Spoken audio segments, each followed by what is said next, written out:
might have noticed what I called class today is yoga outside the box. I'll adjust this a little bit. And I started thinking about, it's Independence Day. What does that mean as a yogi, Independence Day? And it really fit in with what I was planning to do anyway for the physical practice today. So it all made sense in my head. I hope it makes sense to you as well. So when we think of yoga, we always think of the yoga mat. Everyone thinks they have to have a yoga mat in order to do yoga. You don't, okay? You might know that because you might not have one and you've been practicing yoga just fine without it. Yoga mats are kind of recent inventions in the history of yoga. You do not need one to practice yoga. That being said, it can be useful to have one because it has straight edges, so we can use that as a reference point or a reference line, literally, to line ourselves up. And it can be helpful just, for padding as well, of course. For today, we're going to break out of the yoga mat container. So you will be putting maybe hands and feet to the sides. So just to make sure you're comfortable, you could be on a carpet or a rug or something just for padding. You don't need it per se because probably if you're doing like a downward facing dog with your hand on the bare floor like this, you're not going to slide around. Most people, or most floors are not that slippery that you would slide around. If you're worried about that, you could just be on a carpet or a rug and you probably won't slide in that case. I have my second mat underneath, so I'm all set. If you have two mats, you could do like a cross, which could be helpful for some things, but not necessary. So I'm going to talk a little bit more about some of the ideas we're working with today. But first, I'd like you to go ahead and set up in constructive rest. So this will be lying down on your back for a few breaths, just to have a moment to rest, settle into the space before we start our practice. So lying on the back, bend your knees, separate the feet wide apart, and let the knees fall in together. And once you have the feet and legs in a comfortable position where the weight of the legs seems to just kind of be effortless, then just bring the hands down to the floor. For this very beginning part, just turn the palms down. Make sure the shoulders are not punching up towards the ear. So if you need to, kind of tuck the shoulder blades down your back a little bit. Do that and then just rest and breathe in and out through the nose. And just staying in constructive rest for the next few moments, keeping the awareness on your breath. So just checking the chat. Okay. As I was saying, with our Independence Day coming up, we think of being independent and free, being liberated. All these things are all very positive. At the same time, just like with the yoga mat, I always find it helpful to remember that actually setting boundaries, having some limitations can actually be helpful. Just like the yoga mat might help us find a straight line in our poses, we need to have boundaries in life as well. As I'm sure you're all aware, setting boundaries, and we also have people who test our boundaries, right? So these are, useful things to have. At the same time, as a yogi, we're taught to question our beliefs, in this case, maybe what we've set as a boundary. And I think that's something you don't have to be a yogi to do, of course. In yoga, though, we have a guideline called Svadhyaya, self-study, which is an integral part of the 8 limbs of yoga we're supposed to be constantly, throughout our lifetime, studying ourselves and questioning or interrogating those beliefs. Asking ourselves, is that a belief that helps me or does it harm me? Is it due to some illusion from my past that has maybe created a misperception in my own mind? Is it a belief that harms others? So we can always be asking ourselves these questions as we go through our practice. So very slowly, start to come out of your constructive rest. You're going to stay lying on your back at first, but just hug your knees in towards your chest.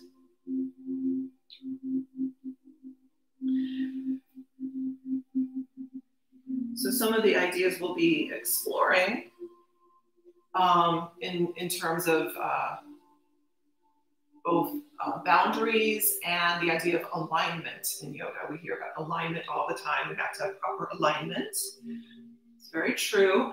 But sometimes the idea of alignment can become burdensome and can actually cause us to become nervous or worried that we're not doing things correctly. So part of breaking out of the box today will be to try not to worry so much about alignment. It's okay if, as long as you're being safe within your own body, your own physical ability, it's okay sometimes to not be perfectly aligned.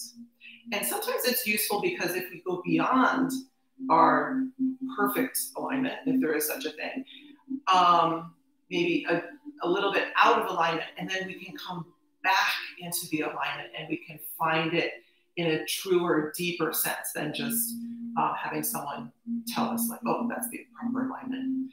So something to play with. And as always, you're going to, be responsible for yourself to not go, crazy when we're doing our breaking out of the box. Everything, all the elements in class are what we've done before, what I've taught before many times, slightly different order.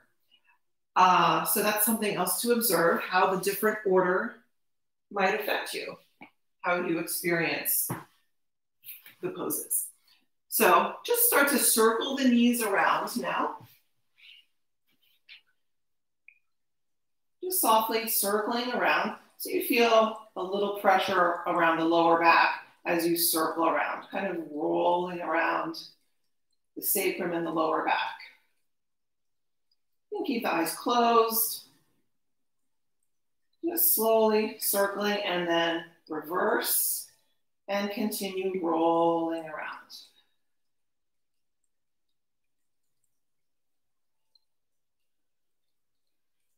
Good. And then we're going to come up to sit. So just roll over onto one side and come up to sit. This is where you might find it helpful to have a folded blanket or cushion to sit on, like so. We're going to start seated in Sukhasana today. Sukhasana is the basic cross-legged pose in yoga, specifically crossing towards the mid-shin. So if you look at your shin, try to find the sort of the halfway point. Try to bring those 2 points on your two shins close together. So the knees are actually kind of closing up a little bit side to side. They're not reaching apart as in some other seated poses. And the feet are underneath the knees roughly. Sit with your right leg in front, okay? You might have naturally done that if you're right-handed, but a lot of us do that naturally. So make sure you have your right leg in front to begin with. So for now, I'm going to stay seated and work with the arms a little bit to get in touch with the breath, actually. So what we're going to think about doing, sitting up nice and tall, feeling the sitting bones grounding down. Try to be even on your sitting bones. Sometimes you lean a little bit without realizing towards the side of the front leg. That's normal. Try to even it out as much as possible. And then inhale, reach the arms up, palms facing in towards each other. Try to get the arms super straight. We're going to stay here for a couple breaths, thinking of every time you inhale from the bottom of the rib cage, reach up more. So reaching up from here, instead of the shoulder, reach from the bottom of the rib cage as you inhale. And then as you exhale, just bring the arms down. Let's do that a couple times. Inhale and exhale. So we're going to do one more time like this, and then we're going to add on a couple things. So when we think about reaching up from here, I'm picking this in this part of the body specifically because the diaphragm attaches all the way around the bottom of your rib cage. So when you inhale with the diaphragmatic breath, meaning you're not breathing up here, you're using the diaphragm to breathe. When you inhale, the diaphragm moves down. Okay, so from lifting the arms, but diaphragm moves down. From here to the tips of your fingers, you're lengthening. Then when you exhale, the diaphragm relaxes and moves up into a dome shape. So then we're going to try to lengthen from the diaphragm down to the sitting bones. So the abdomen is going to get lengthened. The lumbar spine is going to lengthen out on the exhale every single time. To help us feel that, we're going to add one more thing with the arms. So as you inhale, you don't have to do it at first. Let me just explain. When you raise the arms to inhale, you're also going to think of externally rotating the legs. Just try it maybe even with your hands like this. Like you're trying to turn the thigh bones out from the hip socket, both legs at the same time.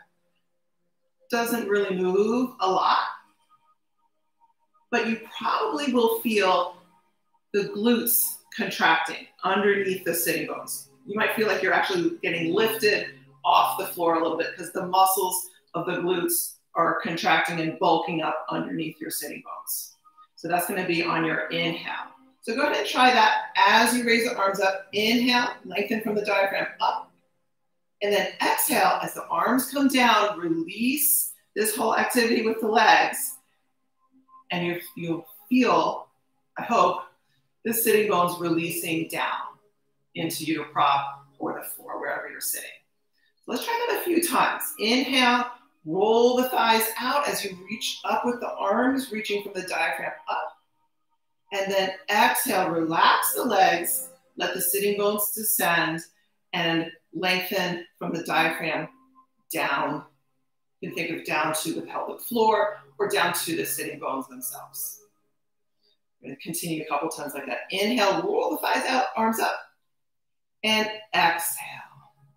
Release the legs and lengthen the abdomen, lengthen the lower back. Just try it a couple times.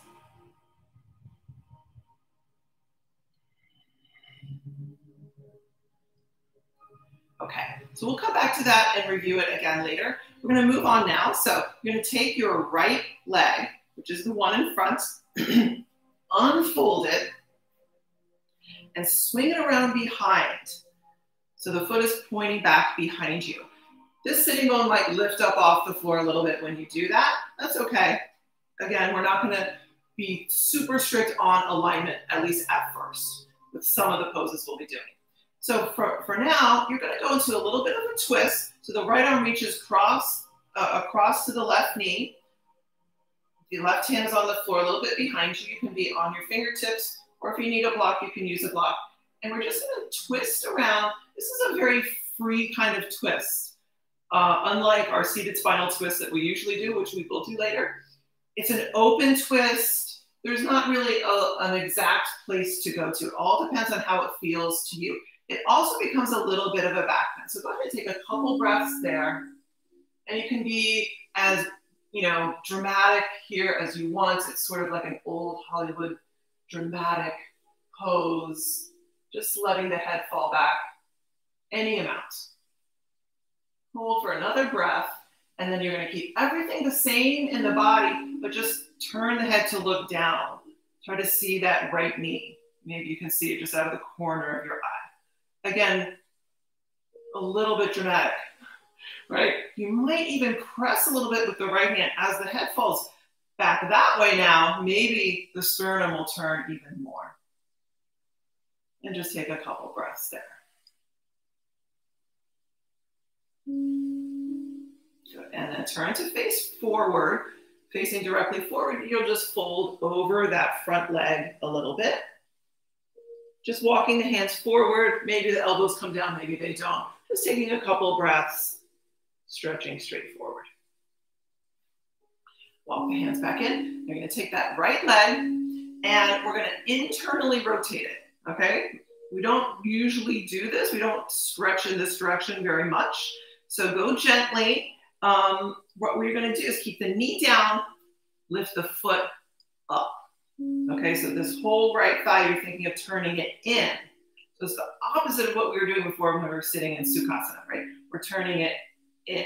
So you can lean over to this side a little bit and just go to a point where you feel like something's going on there, but you're not going to overdo it. Nothing extreme. This is what we need to do Virasana or other poses, a little internal rotation. Now, just as a challenge, you're going to try to hold the foot up without holding on with your hand. Maybe you can even turn more. If you turn your whole body, then it turns more. Okay, good. So that's your internal rotation. We're kind of going back and forth a lot in this flow. Okay, now you're going to take that right leg, bring it in front of you, and come to sit up more evenly on the sitting bones, and then you'll bring it even more across into your seated spinal twist position. So now, if you need to lean over again to the left side, go ahead and do it. Usually when I teach this pose, I'll say like, oh, you can keep the bottom leg straight. We're going to do it that way later, but for this one, I want you to have the bottom leg bent, even if it means you have to lean over. Okay, so it's a trade-off. Don't worry about it. The right sitting bone might be way up off the floor like I'm showing. That's okay. What you want to do is make sure the right knee stays in close to you as you go into the twist. All right, so it might be easier to use your right hand on the outside like so, instead of trying to use the left hand. This is how we normally would do it. The left hand would wrap around in front and you twist this way. Use either hand position, whichever allows you to keep the knee hugging in tightly towards you as you go into your twist. And then look around to the right, maybe even slightly behind your right shoulder. And we're not going to worry about having the spine vertical the way we usually do in a seated spinal twist, because you're leaning over a little bit. It might be a little bit out of alignment. Shocking, I know. Okay, good. From here, you're going to replace the right leg where it was before, bent here. And on your left hand, you're going to place the palm down and just test out, lifting the hips up. Okay, so it's like a little mini wild thing pose. Maybe the right arm reaches up and back. And maybe look up towards the ceiling. And then exhale, release back down. Turn towards your right, stretch out the right leg. And we're just going to softly fold over the right leg. Walking the hands either side, trying to keep the spine long and straight, just folding forward any amount. First time, we haven't folded forward a lot, so don't worry if it's not your deepest fold yet. Left hand back over to the left side. Now we're going to do like a medium-sized wild thing. This knee presses down. You stay on the back of your right heel, and you lift up here. Big breath, and exhale, right back down. Good. You're going to keep both hands over to the left side now, where this knee is pointing, basically. And now, this back leg is going to become the down dog leg. We're going to go to a down dog split. So you're going to swing your right leg back. So it's behind the angle where your hands are pointing, right? So you're going to be at a down dog, in a down dog position, a little bit angled to the side like this. The left leg is going to go up into a down dog split. So you can have the knee bent if you need to, or you can try to straighten that leg all the way up. Inhale, reach the hands away, lengthen from that diaphragm to the hands. Then exhale, try to lengthen from the diaphragm down, maybe to the sitting bones, or maybe all the way up to that left foot. One more time like that. Inhale, lengthen from the arms to the diaphragm. Exhale, diaphragm, all the way to the left foot. Next inhale, try to open up the left hip. You can either keep the leg straight, or you can drop the foot behind you, pointing the knee up. Take a full breath cycle there. And the next breath cycle, square off the hips again. Now, we're gonna come forward like we're coming to a lunge. We're gonna come to a lunge, but it's gonna be a super wide lunge with your left foot behind your hands. Okay, so my hands were here. For my down dog, the left foot is stepping back behind the hands. Okay, so the feet are kind of lined up side to side with each other, but this hand is way out of line according to where we usually do our lunge. And then we're going to take a big twist right there. And stay there for a couple breaths. Big breaths. And then bring the left hand down, let the right knee come down to the floor, and we're gonna do our lizard pose here. I'm sure everyone's excited about doing lizard pose. If you're not familiar, you're actually gonna come just inside this left foot. You don't have to get too close to it, actually. You're gonna come a little bit closer than you were. And we're gonna try to fold down inside this knee, bringing the arms down onto either a block or the floor, depending on your range. You might be able to put the forearms down on something. Again, don't go overboard. You might stay a few breaths and then find you can put both forearms down. Maybe only the outside one comes down first, and then after a few breaths, you're like, oh, I can maybe get this one down too. It's okay to let this knee move out to the side a little bit, sort of behind you. Okay, just a little bit. So we're gonna stay in our lizard. Maybe a couple more breaths. If you can't get the forearms down on anything, just stay. You can just bend the elbows a little bit and lower yourself down that way. It's kind of intense, so again, don't go overdoing it.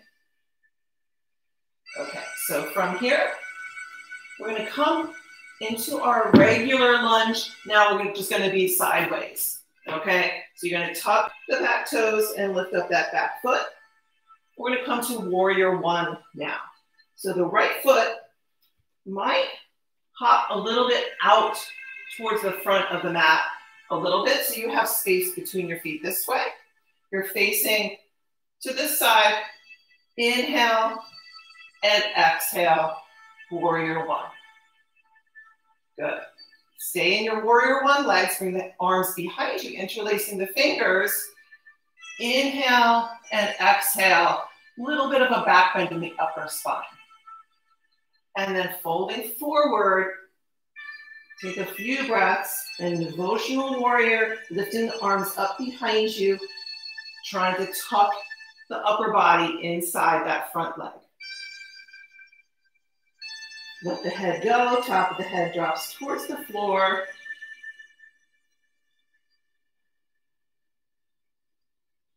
Good, and then on your next inhale, come all the way up. Arms can still be behind you. Straighten the front leg, facing the upper body off to this side.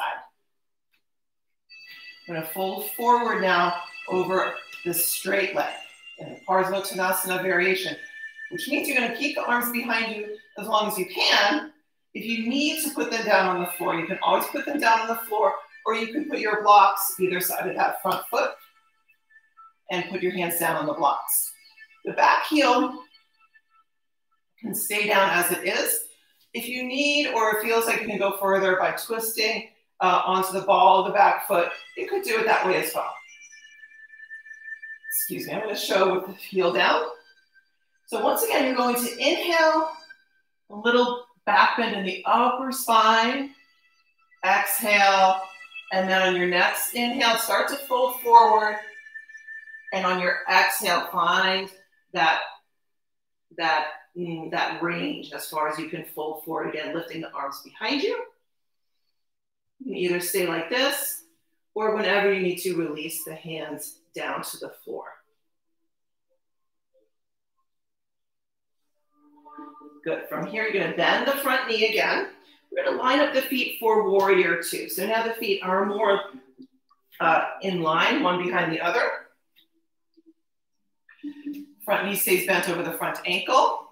And come to your warrior two, looking out over the left hand. Then you opening the top of the chest by stretching the hands away from each other. Good. Inhale, reverse triangle. We're going to stay for a whole breath cycle. Exhale, reaching back. Inhale, come forward, extended side angle.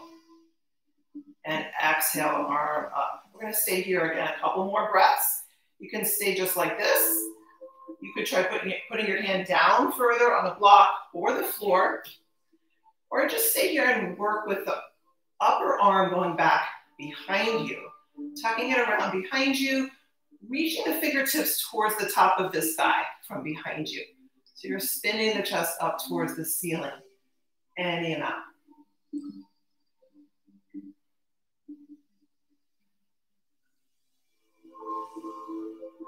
Good. Finally, release the arm from behind you. You're going to put your hands down on the floor again into that down dog, angling off to the side. You're going to come back to your down dog split with the left leg up. Now, if you need to take a break, you can always take a break putting both feet down, or you can even do a child's pose for a couple breaths. Why don't we just do that? A couple breaths. I don't know about where you guys are, but it's very humid here, so it makes it a little bit tough to keep going. Okay, so I'll give you a little break, a little rest. Then we're going to go to a couple more poses from our down dog split. The first one we're going to do is wild thing. So we did a mini wild thing. We did a medium-sized wild thing. Now we're going to try the whole thing. Of course, you don't have to if you don't want to. You can just check it out and see what I'm talking about first. You're going to lift the left leg up. Open up that hip. Let the foot drop back down, back behind you.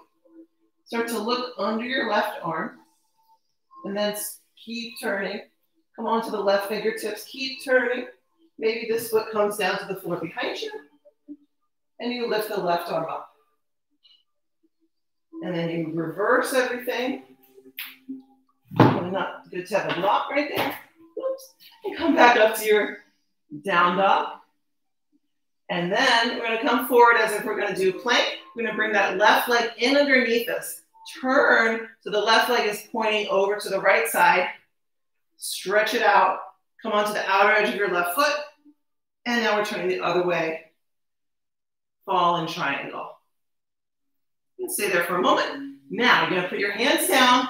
You're going to come down.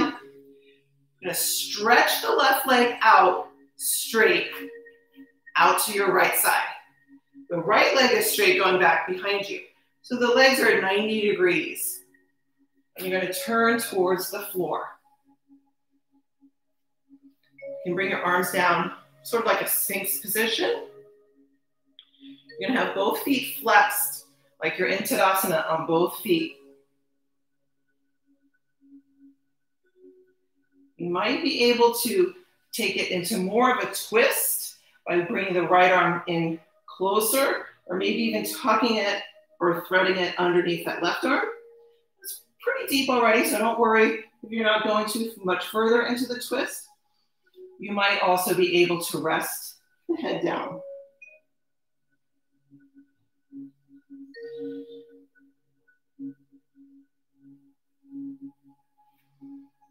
And then finally, we're going to come back up, turn towards your right. If that blanket or cushion is still there, you could be sitting on it or you could just move it away. You're gonna turn and be seated in a straddle off to your right side. It doesn't matter if you're exactly lined up with any part of your mat or anything. What matters is that you find your centered pose in a straddle, which means, again, even through the sitting bones and the legs out evenly to the side. So from the midline, the legs are equidistant out to the side. So you have to kind of feel that rather than do it by lining yourself up with the edge of the mat or what have you. Flex the feet again. We're gonna start to fold forward, but we're gonna get there slowly by rocking back and forth. Instead of just trying to go straight into the forward fold, we're just gonna take a little detour side to side, walking the hands a little bit side to side. And each time you go, you're trying to go a little bit more forward, but without really telling yourself to go forward. It's just naturally happening as you release. It's kind of swaying side to side. And continue breathing.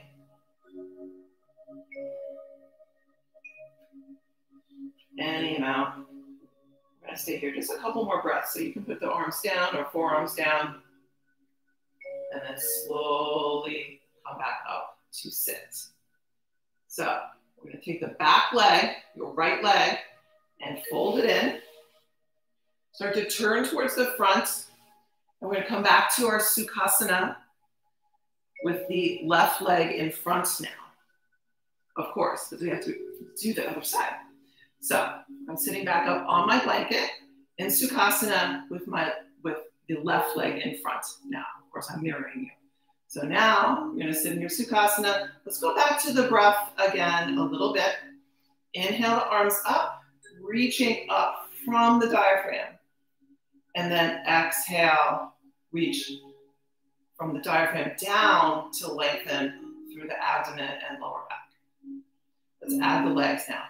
Inhale, arms up. Try rotating the legs out, gripping a little bit in the glutes. Sitting bones might lift away from the floor. And then exhale, release the legs, arms down, sitting bones grounding down. One more time like that. Inhale. And exhale. So even though the arms are coming down, you're still lengthening because we're thinking of this part lengthening. Like a cylinder, you pull it apart, the center has to cinch in a little bit. Let's do one more time so we can have that image. Inhale, roll the legs out, and then exhale. Release the legs, lengthen. Good. So now we're gonna take our left leg, unfold it, and then bring it back around so the foot is pointing back behind. And again, the sitting bone might lift up a little bit. We're not gonna worry about it too much. We're gonna twist around to the right now. So the left hand can reach across to the right. And you're coming to your nice old Hollywood dramatic pose. I don't know who this is, Gloria Swanson. No, she would be looking this way because she'd be ready for her close-up. This is somebody else, Olivia de Havilland. And then you're gonna keep the body in the same position, but look down towards the opposite knee. This hand presses a little bit. Maybe you can actually turn more when you drop the head the opposite way. And take a big breath. Good. Facing forward, just walk the hands forward a little bit. This is almost like a mini pigeon with this leg, right? And just take a couple breaths there. Coming back up, now we're gonna do our internal rotation with the left leg. So again, you might lean over to this side a little bit, that's totally fine. You're gonna try to lift the foot up, keeping the knee down. So it's turning from the hip socket, okay? Obviously, we're not gonna try to bend the knee sideways. It's the whole leg that internally rotates to make that happen.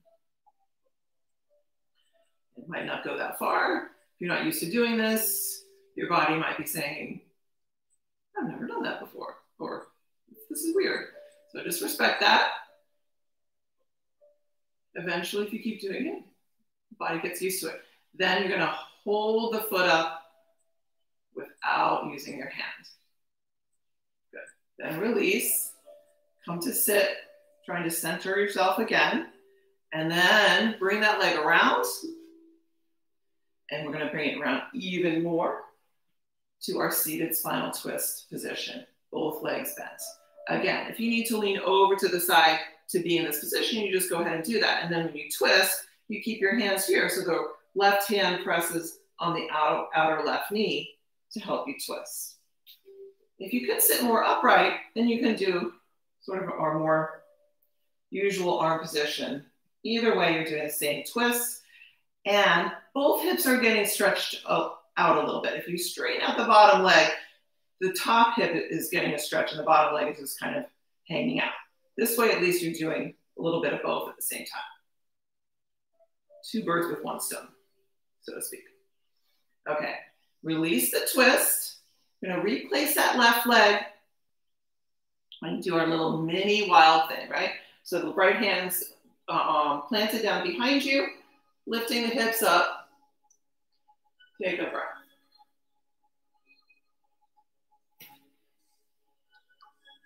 I'm gonna say most poses we're doing a breath cycle for the pose and then almost like another breath as we transition to the next pose. That might be the best way to think of it instead of breath in the pose, breath in the pose, breath in the pose. Let yourself have that transitional breath.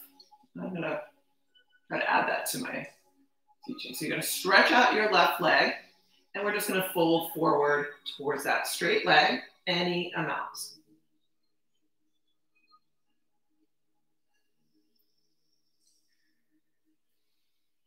Keep that leg straight. You're gonna come onto the ball, the back of the heel of your left foot, and this knee stays down. We're gonna do a medium wild thing now. Arching back. Good. Now we're gonna come to our down dog with your left leg being the down part, the lower leg on the floor, and your right leg up in your down dog split. So the hands reach over to your right, past your bent knee, swivel, and the right leg goes up, down dog split. On your inhale, lengthen from the diaphragm to the hands. On your exhale, lengthen from the diaphragm to the right foot, if you have that leg straight. If you need to bend it in, you just lengthen to the sitting bones again. Inhale, lengthen from the diaphragm to the hands. Exhale, diaphragm to the bottom of the foot. Inhale, open up the hip, dropping the right heel behind. And the next breath, square it off again. Next breath, you're gonna step your right foot across, going to this area behind your hands. Both hands are a little towards the front of the mat. This foot is behind. And we're just gonna go into our twist. Left hand down, big, open. I mean, it's technically a closed twist because we're twisting towards this leg, but it feels a lot more open than usual, right? And then release the hand down, and we'll come to our lizard on this side. So this knee is down, you can always pad underneath. I'm gonna bring the hands inside this front knee, this front foot. Again, taking it slow. I'm gonna try to lower the upper body inside this right knee. Might mean just bending the elbows a little bit, or it might be trying to place the forearms down on a block, or maybe all the way on the floor. And take a couple breaths there. Again, this knee can go out to the side a little bit. It doesn't have to stay pointing directly forward. Kind of an intense stretch though, so just take it a little bit at a time. Good. Now we're going to come up to a lunge, regular lunge, facing to the side. Hands either side of the front foot, straighten out the back leg, and we'll come to our warrior two. So the left foot can plant down, can go a little bit towards the front of the mat, so you have that space between your feet, and come up, warrior one, arms up. Next breath, bring the hands behind you, interlacing the fingers. Inhale, full breath, exhale, a little bit of a back bend in the upper spine. And then, devotional warrior. You're gonna inhale and exhale. As you fold forward, stay in your devotional warrior. A few breaths, lifting the arms up, letting the head fall down, top of the head towards the floor, lowering that right shoulder inside the right knee, any amount.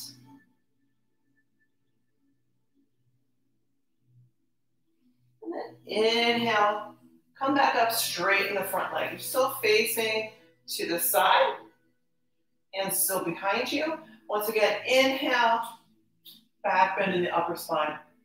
Exhale. Inhale, and then as you exhale, coming forward to your Parsvottanasana with the arms behind you. Any time you need, you can always release the hands to the floor. And we're all going to do that eventually anyway. Bend the front knee and set up for your warrior two. So this foot might move toward the back of the mat slightly so you can line up the feet. And set up for your warrior two here. Reach the arms out, open the top of the chest, looking out over your right hand.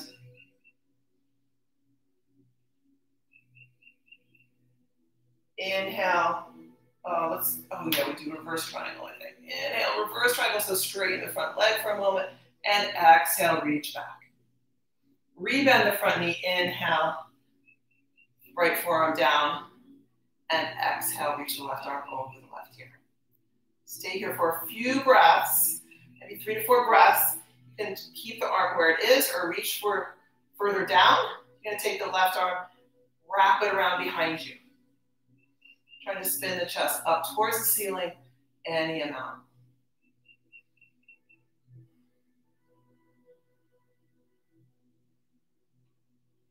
Unwrap the arm. Place both arms down, slightly angled up to between the right side and towards the front of your mat. And then we're going to go back to our downward facing dog. Split. Right leg up and back into your split position. Open up the right hip, drop the foot behind you, and then optional if you would like to try coming to your wild thing on this side. You're going to keep turning, turning, turning. So you can get the right arm up. Come back around, right leg is still up. Curl it in underneath you, and then you're gonna turn so the foot is going over to your left side, and the foot comes out, the outer edge of your right foot. Fall in triangle, and then you're gonna come down, move this way if you want, into our twisted side, what is it? I want to call it a warrior three of some kind because the legs are your warrior three position. Luckily, we're not standing on the floor, so we can rest a little bit. And we're going to turn. So your right leg is out in front of you. The left leg is reaching back. 90 degrees between the legs. And you're turning towards your right side into this twist, Sphinx kind of arm position. And taking a couple breaths there. Either stay like this, try to twist even more if possible, or just rest the head down.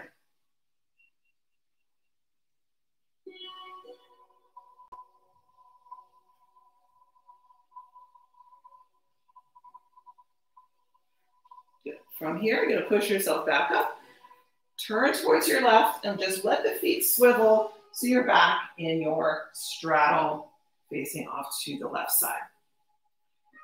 Good. From here, again, we're going to fold forward, Your choice. If you like that kind of rocking back and forth, you can do that again. Or if you're ready to just go forward, still go slowly, walking the hands straight forward and making sure you're staying on that midline, equidistant between the legs. And out, reaching forward.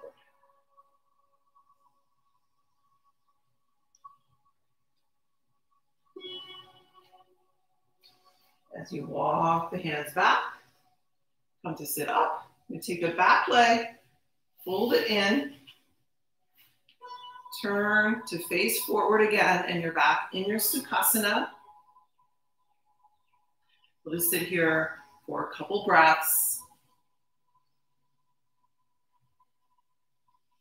And then from here, we're going to try to fold forward again over both legs in our Sukhasana. If possible, try to keep walking the hands forward until you can just come onto your knees, just walking over the legs, basically. So if that doesn't work, you're just going to come onto your hands and knees, swivel the legs around to one side, and either way, you're going to end up in your tabletop. You can stay facing directly towards the screen. As you are, I'm just going to turn to the side, and we're finally going to do cow and cat. Okay, so tuck the toes, inhale for cow, exhale for cat. So usually we do this much more toward the beginning of our practice, so now you can just notice what the difference might be after we've done all these other poses. Maybe you're a little more free already in your cow and cat. Maybe not. And then after a cat spine, go ahead and release the toes so you can come down to your child's pose and rest in child's pose a few breaths. From here, we're going to do, again, some of the poses that we usually do towards the beginning of class. I'm going to do them now, and maybe we can access them a little bit more because, again, of all the work that we've already put in. So from your child's pose, come on up, and we're going to come to puppy pose. So make sure you have enough room in front of you, keeping the hips back at first. Just walk the hands forward until you're down in line with your arms. Head is framed by the arms.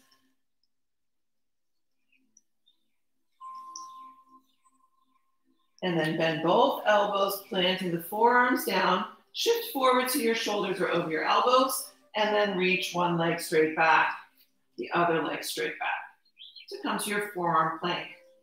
Reaching long from the top of the head through the heels, and then slowly lower down, ending up in your Sphinx pose. Inhale. Exhale, release, reaching the heart forward.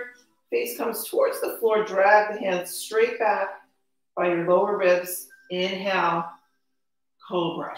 Rolling the shoulders down and back. Legs stay down. Exhale, reaching the heart forward again. Straighten the arms. And inhale up to your locust. Stay up in locust. As you exhale, reach the hands forward, palms down.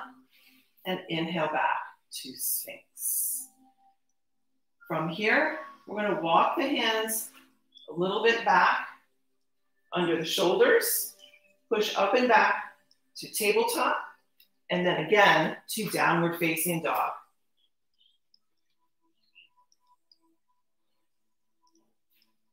Right leg up, down dog split. Bend the knee, come forward. We're going to come to pigeon. So you're going to turn that right leg. So the knee goes out to the right side, and the foot goes over to the left side. So you're going to try to bring it close behind your right hand, the right knee behind the right hand, and the right foot, as much as possible, you're going to adjust it so it's behind the left hand. So everyone's going to be different with pigeon. I'm just going to angle myself a little bit. Maybe you can see the foot position a little bit better if you're not familiar with pigeon. So it's going to be different for everybody, as I said. The more flexible you might be able to have the shin going straight across. In other words, it's almost like the knee and the foot are both right behind the hands, behind those wrists. That's pretty intense. You might need to let this foot slide back a little bit, in which case you can turn so you're on the top of the foot. The top of the foot is facing towards the floor. It makes more sense if I do it this way, right? And that foot is coming back more sort of underneath your groin on this side. That's a softer pigeon position. So you find what makes sense for you to do. You can also put a prop underneath the right sitting bone. Okay, so you're gonna find what makes sense for you to do. Try to fold over that front leg. If you have the foot more forward, like right behind the left elbow or left hand, you're gonna try to stay on the outer edge of that foot.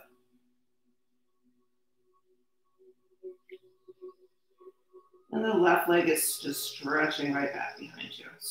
Try to keep it straight back.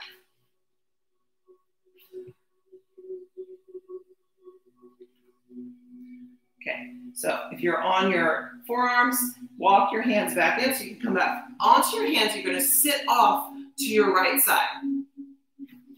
Now, we're gonna do our seated spinal twist with the option, take your left leg all the way around in front with the option of straightening the bottom leg. So the left leg comes all the way around in front. You wanna straighten the bottom leg so that you can sit really, really upright. You go ahead and do, excuse me. Or again, you always do have the option, if it's reasonable for you, to bend the bottom leg. We're gonna twist around to the left. So this right arm wraps around in front, left hand on the floor behind you, twisting around.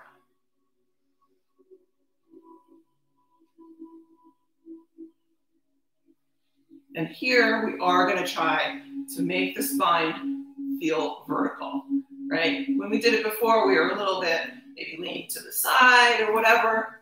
Now we're gonna try to be a little more aware of keeping ourselves upright through the spine, even though they're spiraling, as vertical as you can get.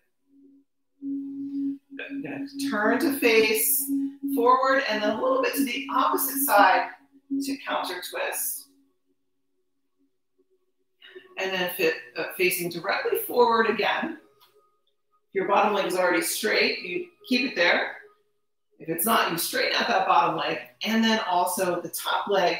And just for a moment, we'll come to Navasana, balancing on the sitting bones, keeping the spine long, chest lifted, and maybe straightening the legs up.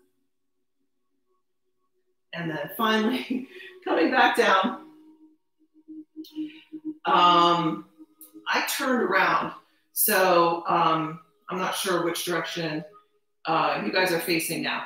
I'll go back to the way we originally started. Actually, that's gonna make sense. We're gonna go back to downward facing dog, right? So wherever you started this part of class and your down dog, you're gonna go back to that side.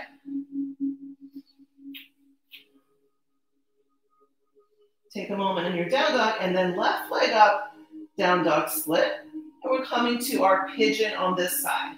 So now I'm gonna angle this way. So again, the left knee is gonna come behind the left hand and you're gonna turn so the left foot is coming as close behind the right wrist as you can get. Okay? So it might be different than the other side. It might be much more difficult on this side or it might be easier. So again, if it's pretty intense, you can always tuck the foot further back. So it's pointing almost over to your right side and it'll end up kind of underneath the right groin when you come down. That's the right, yes. Good. Also tuck the back toes to stretch out that back leg a little bit more. And again, you're gonna fold over any amount. If you need to, you could also put your head on a block or something if it's kind of far from the floor. And take a couple more breaths there.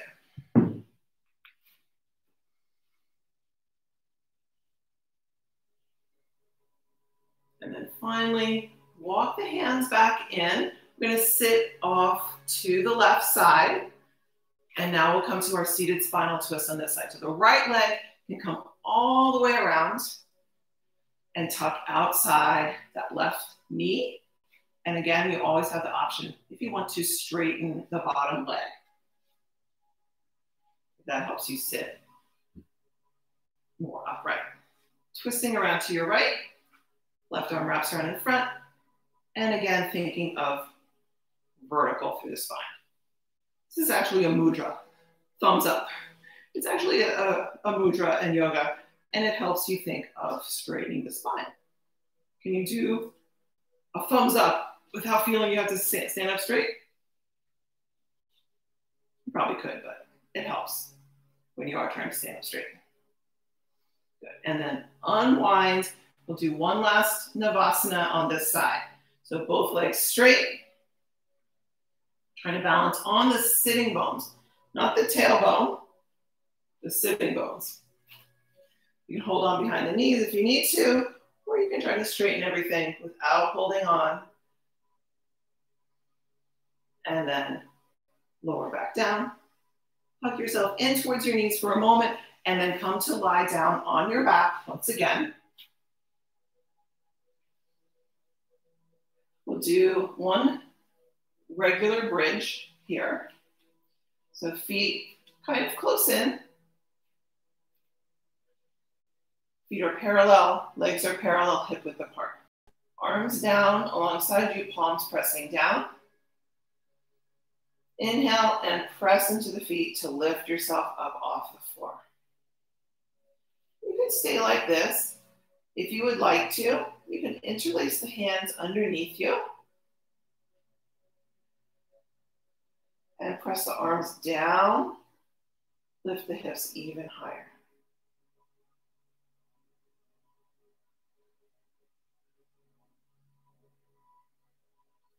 Release the hands out to the side and lower back down. If you'd like to do one more bridge, take this opportunity to go ahead and do another bridge. If you're ready to relax a little bit, you can go to constructive rest again for a moment, or you could take a supported bridge for a few breaths. So supported bridge, you'd have your block, come up into your bridge, and rest on the block for a few breaths.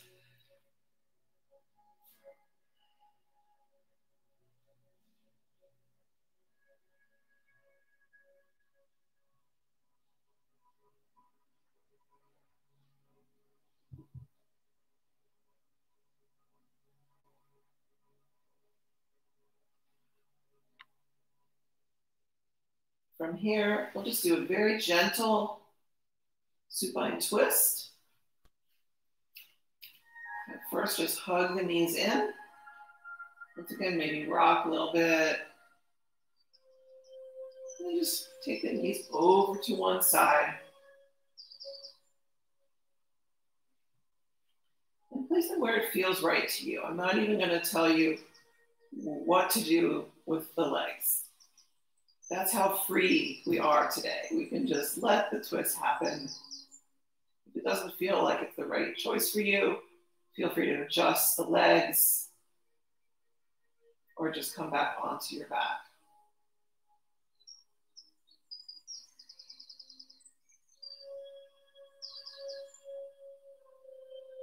Slowly bring the legs back to center. Hugging them in again.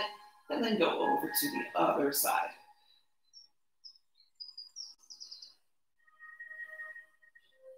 And any twist is really fine.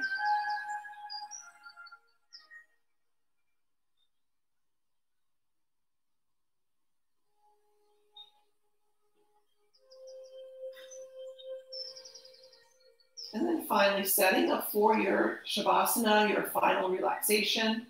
Bring the legs back up And then your choice for how to set up. Of course, lying flat on the floor. Just gonna scooch myself over is the simplest option, and sometimes that's the best because it involves the least preparation. No props, no running around grabbing stuff.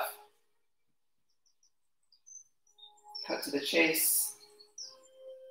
Just let the legs relax and feet roll open, palms up. Of course, if there's any other seated position, prone position that you would like to take, the supine position, I mean, for Shavasana, feel free to do that. If you are at home, you want to go lie on your couch, no one's going to stop you. So go ahead and find that comfortable, relaxed position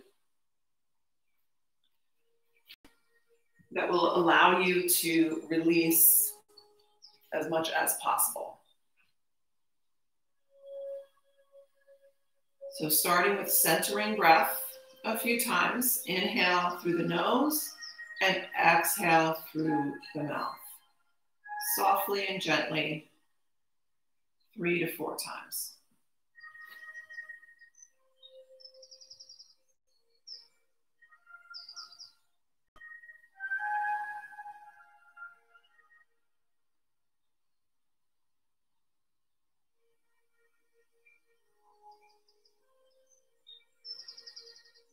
When it seems right, go ahead and go back to breathing just in and out through the nose. Otherwise, keeping the breath soft and gentle.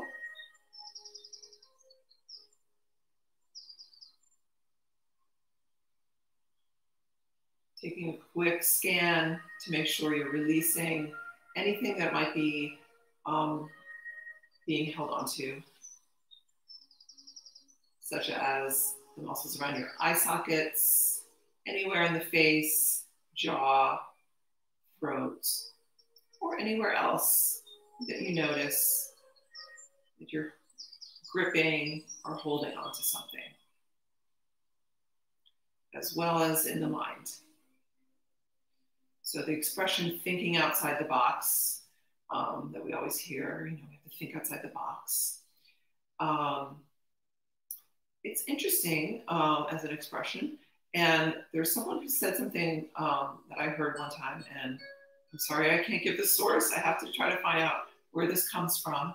But this person said, how can we think outside the box if thinking is the box, right? So in some situations, of course, it doesn't apply. You have to be thinking. In yoga, sometimes we want to let go of the idea that we have to be thinking, because a lot of us, including myself, we tend to overanalyze and intellectualize everything and make it into this grand philosophy.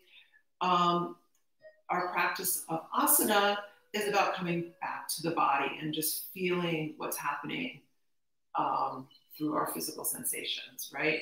So sometimes we need to actually stop thinking so that we can feel a little bit more. And that way we can actually notice what's actually happening as we practice, whether it's through the breath or through a pose, instead of always having the mind telling us what it should be and kind of imposing the framework on our physical experience. So that's another part of our yoga practice, that it's all right to not always have a verbal explanation for what you're experiencing. What's more important is that you're just aware of it and you're observing it without judging, whether it's in Shavasana or any other pose.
If you'd like to rest in Shavasana even longer, please do so. If you're ready to start coming out, just start to lengthen and deepen your breath. Wiggle the fingers and toes gently. When you're ready, bend your knees and reach the arms out overhead. Big breath, and then eventually roll over onto one side. No rush. If you're ready to come up to seated position, go ahead and push yourself up. Any comfortable seated position. Namaste. Thank you so much for joining in today. Or if you're watching this in the future, thank you for tuning in. I will have all the this video on YouTube saved for the future if you ever want to come back to it. Please send me any comments. Please feel free to share my channel with your family and friends who might be interested. And I look forward to next time. Thank you so much. Namaste.